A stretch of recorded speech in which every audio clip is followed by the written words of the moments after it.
These same groups pour money into lobbying campaigns in order to support of the justices they want on the bench. The bill simply requires parties and amicus filers to disclose their financial connections to the justices, and it also requires amicus filers to disclose their major funders. This makes eminent sense so that the people of the United States can know who, in fact, is funding the amicus briefs and the viewpoints advanced in front of the Supreme Court. Will the chairman yield? No, I will not yield. In addition to which, I should like to say on a separate question that's been raised, and that is about the Republican and Democratic parties, though I don't think this is really terribly relevant to the amendment.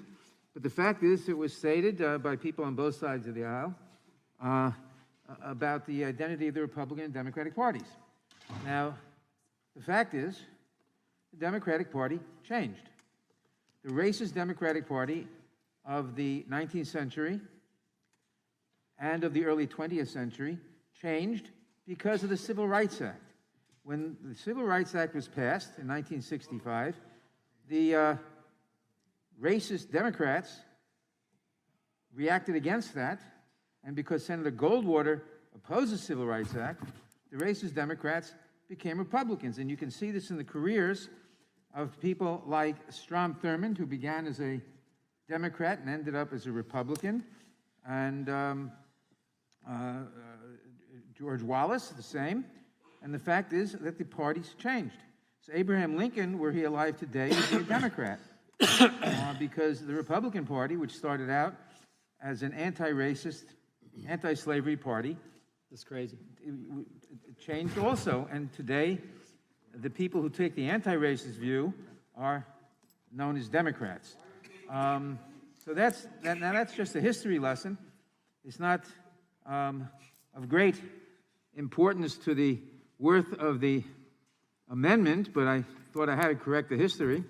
And the amendment ought to be opposed because it is destructive of the purpose of the bill, which is salutary, which is to enable people to know who is funding amicus briefs and who is funding amicus briefs, on whose behalf they're filed, who are the real parties and interests. And I yield back. Mr. Chairman. Who else seeks? Does anyone else seek recognition? Yes. What purpose does the gentleman from Ohio seek recognition? To rebut some of the crazy things you just said. The gentleman strike the last word? I do. Strike the last word. Gentleman's recognized. The Democrat Party sure has changed, because the Democrat Party used to believe in the First Amendment and free speech. That's the big change. I mean, think about it. Disclose your donors so we can dox them. Disclose your donors so we can cancel them. Disclose your donors, your contributors, so we can protest at their homes. That's what everyone knows what this is about, because we're watching it unfold as we speak. There are people at Supreme Court justice homes protesting as we speak. Barry Weiss had a great term. Barry Weiss, not on the right, actually center left, resigned from the New York Times because she said, if you engage in wrong speak, wrong think today, the mob, the cancel culture mob will come after you. And she used a great term. She said, you will face the digital Thunderdome. That's what this amendment's about. Putting people in the Thunderdome so all the left can go after them, intimidate them. This is all of, Mr. Johnson was right. This is about intimidation. This is about chilling free speech. And it's so consistent with what we've seen from the left over the last year and a half. Just a few months ago, we sat in this room, actually it was across the way, with the Attorney General, and we found out they were targeting parents. We just sent a letter to Mr. Garland today. We had a whistleblower come forward. Over 24 cases where they have targeted moms and dads. And now you file an amicus brief, and there's some people who supported that effort. The left's going to get a hold of their names. They're going to be at their homes protesting. They're going to do exactly what the IRS did 10 years ago to conservative groups. The IRS was sending out letters to conservative groups. Do you pray at your meeting? Who are your supporters? Do you have a pastor? I mean, this is craziness. I mean, think about in 2 weeks what we've seen from the left. In just 2 weeks, this is a scary 2 weeks. 2 weeks ago, we learned there's a disinformation governance board formed at the Department of Homeland Security, run by Nina Jankowicz, who has all kinds of crazy ideas. Last week, there's a leak at the Supreme Court of a draft opinion, and protesters are at people's homes. And today we have a bill that says, disclose your donors. This is as scary as the gentleman from North Carolina is right on target. It is a great amendment. We should, at a minimum, adopt this to safeguard where the Democrat Party used to be, which was in support of the First Amendment, not chilling free speech, but embracing the First Amendment free speech. And I'll yield to the gentleman from North Carolina and to California. I thank the gentleman. And, you know, it's interesting. The chairman has attempted to do this fiction about the party switching places. But again, what we've got here avoids all that because you're doing the same things. Yep. You did it in 1958 to the NAACP. You did it last year in California to people who are contributing to charities there.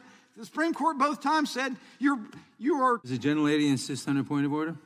I do not insist on my point of order. The gentlelady does not insist on her point of order.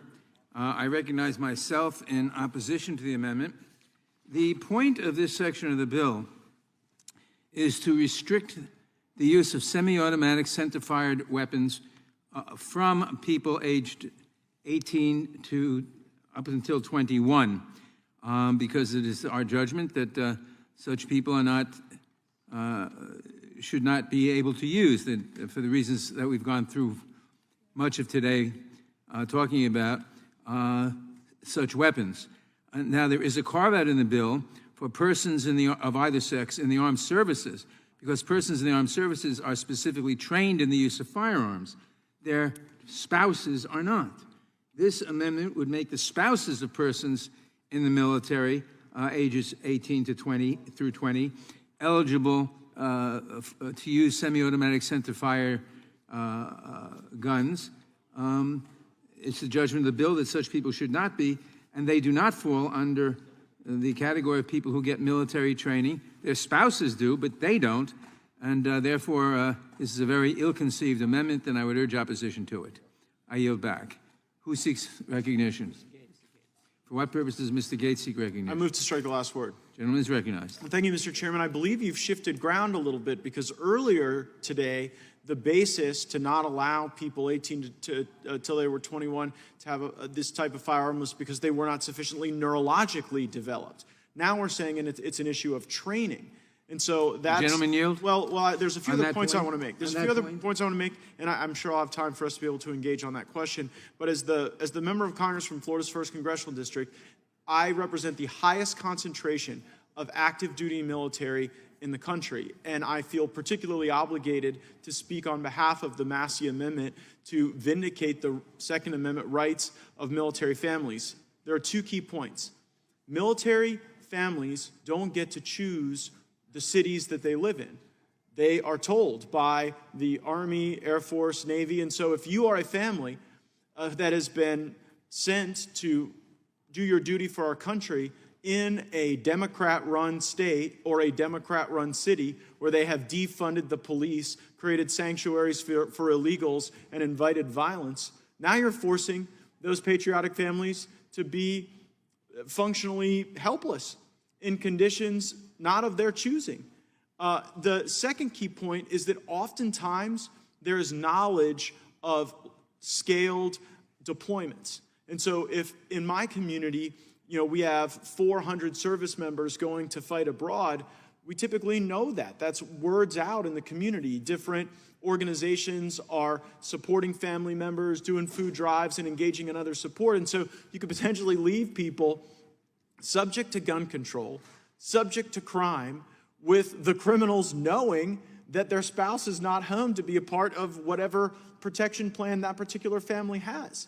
And so I think that as Democrats are prepared to oppose this amendment to provide physical security for military families in their most vulnerable time, potentially during a deployment, we really ought to think carefully about the downstream consequences of that. I yield to Chairman Nadler.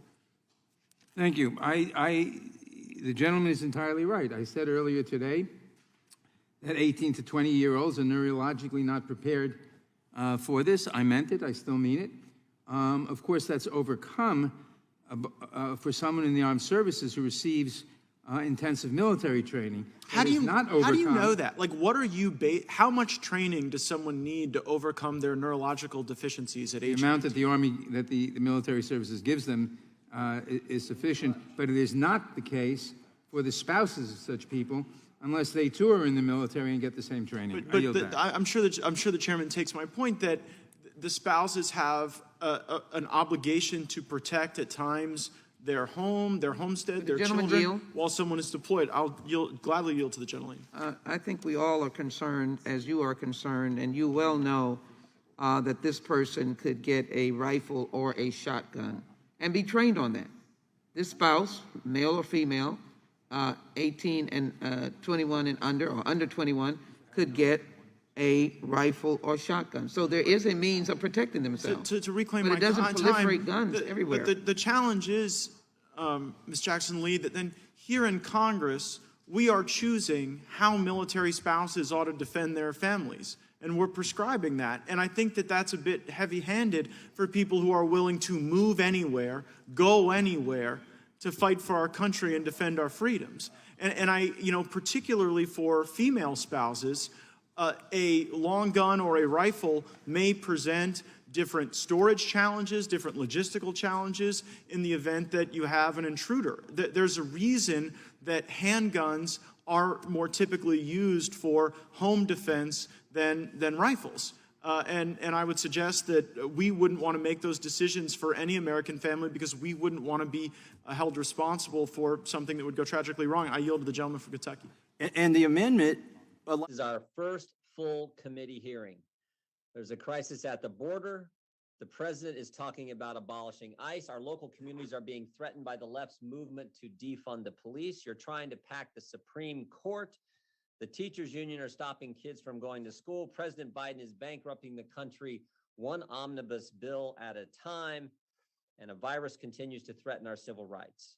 But the House Judiciary's first full committee hearing this Congress is oversight of the Copyright Office. Now, look, we mean no offense to Register Perlmutter and the important work her office is doing. In fact, copyrights are a critical part of the U.S. economy, and it's an area ripe for bipartisan work. America's creators and distributors deserve our attention to make sure this is a well-functioning marketplace. We're all proud of the major pieces of copyright legislation that were signed into law in recent years, some that the chairman just talked about, including the Music Modernization Act and the CASE Act. And hopefully this is just the beginning. Last Congress, we began important work looking into Section 512 and other areas of the DMCA that can be improved. And it is our hope that consensus legislation can be identified and actually signed into law. We must keep a watchful eye over the collection and distribution of unclaimed royalties under the Music Modernization Act to ensure that trade associations and big publishers and wealthy artists are not profiting on the back of those without the means to access the money that they are owed. Rampant online piracy of copyrighted movies, TV shows, music, and other content by criminals in China, Russia, and elsewhere must also be stopped, and bold steps taken to fight it, such as the felony streaming law we passed late last year. We must continue to look for ways to improve and modernize the copyright system so that it can continue to be the engine for job creation and economic growth for decades to come. I look forward to working with the Copyright Office. We've had a nice conversation with Ms. Perlmutter to take action on all of these vital issues and appreciate that this hearing is an opportunity to help that along. But I hope that the chairman will finally start to pay similar attention to the many urgent problems facing Americans today, problems I hear about every single time I'm out in our district, as I am today, as many of our colleagues are, problems that Americans want us to address, want us to deal with. I hope we get to them soon, Mr. Chairman. And with that, I yield back.